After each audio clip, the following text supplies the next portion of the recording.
मत भूलैहा परदेसी अपन गाँव रे, मत भूलैहा परदेसी अपन गाँव रे।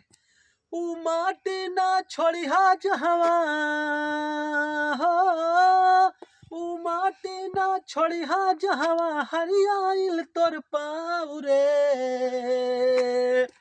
मत भूलैहा परदेसी अपन गाँव रे, मत भूलैहा परदेसी अपन गाँव रे। बुके बगैचाया अमरूद लीचियानी, लइका नहैलस जवन पोखरा के पानी। यार का पोखरा को आम के बगैचाया अमरूद लीचियानी, लइका नहैलस जवन पोखरा के पानी।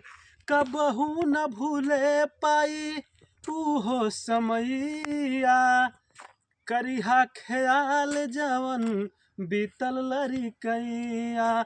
ऊ माटी ना छोड़िहा जहवा हरियाइल तोर पाँव रे। मत भूल।